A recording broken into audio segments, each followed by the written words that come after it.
பக்கத்துல மேடம் போட்டிருக்க மாதிரி ஒரு ஜுவல் ஒன்று வாங்கினாங்க சார். 25 பவுன் நினைக்கிறேன். அப்படியா? பே பண்ணது 25 பவுன், ஆனா வாங்கினது 20 பவுன். அது வேஸ்டேஜ் ரொம்ப பெருசா இருந்தது. அது கொஞ்சம் ரொம்ப பாதிப்பா இருந்தது.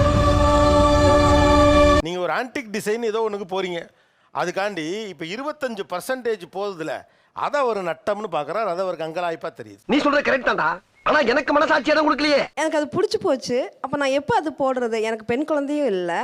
என்ன ஒரே ஒரு குறை, நீங்கள் சொல்கிறப்ப அந்த ஏஜில் என்னால் போட முடியுமா? என் மருமக்கமாருங்க வந்துடுவாங்க, அப்போ நான் அது போட முடியுமா? வெரி கிளவர் சாப். ஒரு 2 லட்ச ரூபா சம்பாதிக்கிறது பெரிய கஷ்டம் சார், பெரிய கஷ்டம். ஒரு 1 லட்ச ரூபா 50,000 ரூபாங்கிறதுல ரொம்ப பெரிய பணமா இருந்திருக்குது சார். பாத்தீங்களா, கவுளி கூட அடிக்குது. இப்போ ஒரு டிசைன், ஒரு ஃபேஷனுக்காக ஒரு 2.5 லட்சத்தை கொடுக்குறோம் அப்படிங்கிறப்ப கொஞ்சம் பெயின்ஃபுல்லாக இருந்தது சார். பிடிச்சிருக்குங்க சார். என்னங்க சார் பண்ண பெண்களுக்கு பொதுவாகவே நகை பிடிக்கும்.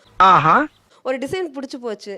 எங்கள் குடும்பத்தில் நீங்கள் அது மறுக்க அதுவே சொல்கிறேன், எங்கள் அந்த டிசைன் யார்ட்டும் இல்லைங்க. 1000 பேரை பார்த்துருக்கிறேன், ஆனால் உன்ன மாதிரி ஒரு டுபா கூட நான் பார்த்ததே இல்லை. இப்போ இங்கே எத்தனை பேர் போட்டிருக்காங்க, எல்லாமே இது இல்லை இது இல்லைன்னு பார்த்துட்டே இருந்தோம்னா லைஃப்பில் க்ரோத் பார்க்க முடியாது சார். நல்லா இருப்படா போடா, உன்னெல்லாம் ஒன்றும் பண்ண முடியாது. அதை எத்தனை தடவை வேர் பண்ணியிருப்பாங்கன்னு கேளுங்க சார். சின்ன நகையா இருந்தா அடிக்கடி போடலாம், பெருசா கண்ணில் படாது. இல்லையா?